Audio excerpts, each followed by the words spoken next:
closer. You're about to step into a world unlike any other. Turn off the lights. Let the darkness be your only companion. Sit alone. No one else should hear what you're about to experience. Put on your headphones. Let my voice surround you. Turn the volume up.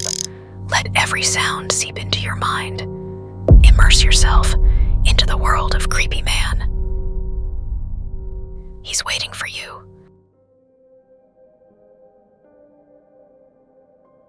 I never thought a simple shopping trip would lead to the most terrifying experience of my life.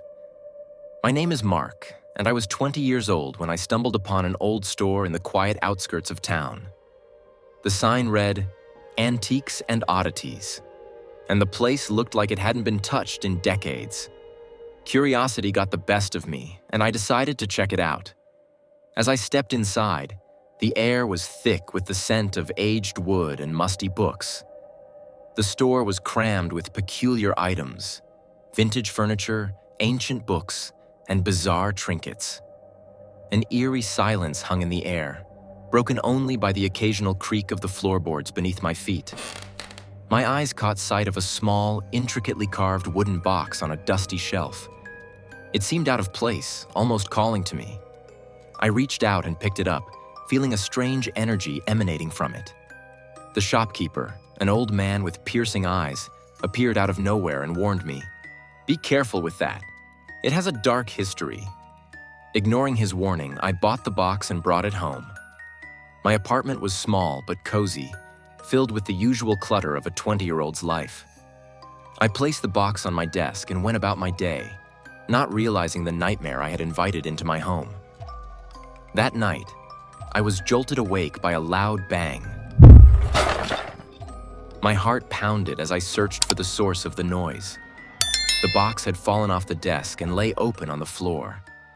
I picked it up, feeling an icy chill run down my spine. Suddenly, the room temperature plummeted, and I could see my breath in the air.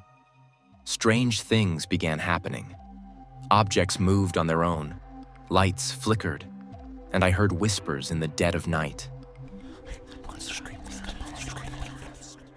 One evening, as I sat at my desk working on a paper, I heard the unmistakable sound of a child's laughter echoing through the apartment.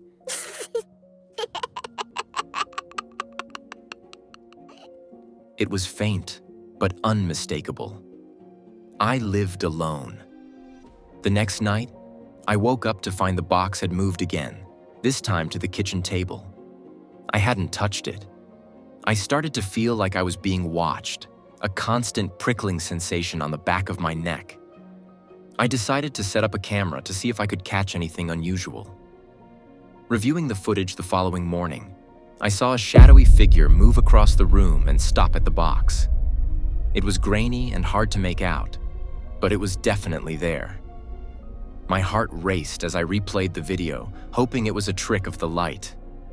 But it wasn't. One night, I felt a pressure on my chest, as if something was sitting on me. I couldn't move or scream. I saw a face hovering above me, pale and twisted with hollow eyes staring into mine. The paralysis broke, and I scrambled out of bed, gasping for air.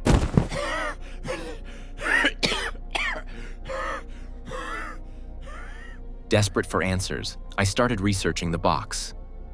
I discovered that it was a Dybbuk box, a container said to be haunted by a malicious spirit. The stories were horrifying, filled with accounts of death and madness. I knew I needed help, so I reached out to a local paranormal expert. The expert, a woman named Sarah, agreed to help and came to my apartment the next day. As soon as she entered, she sensed the dark presence and explained that the spirit attached to the box was growing stronger. She warned me that it would eventually consume me if we didn't act quickly.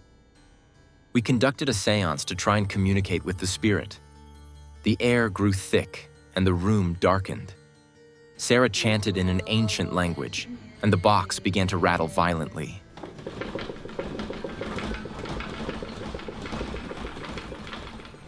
Suddenly, the spirit manifested, a grotesque, shadowy figure with hollow eyes and a sinister grin. The expert screamed at me to destroy the box. I grabbed it and ran to the kitchen. where I threw it into the sink and set it on fire. The flames roared to life, and the spirit let out a blood-curdling scream before vanishing into thin air. The box burned to ashes, and the oppressive atmosphere lifted immediately. The expert warned me that while the box was destroyed, the spirit might still linger, looking for a new host. She performed a cleansing ritual in my apartment, and I hoped it would be enough to rid me of the entity forever. Days passed without incident, and I started to feel normal again. But the relief was short-lived. A week later, I was lying in bed when I heard scratching sounds coming from inside the walls. I tried to ignore it, but the noise grew louder, more insistent. I got up to investigate and found long, deep scratches on the walls of my bedroom. The activity escalated. I would wake up with bruises and scratches on my body, and objects would be thrown across the room with incredible force. One night, I heard a voice whispering my name, followed by a sinister laugh. I felt a cold breath on my neck and spun around, but no one was there. I reached out to Sarah again, begging for her help.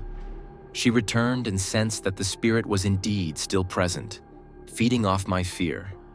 She suggested another cleansing ritual, this time more powerful and elaborate.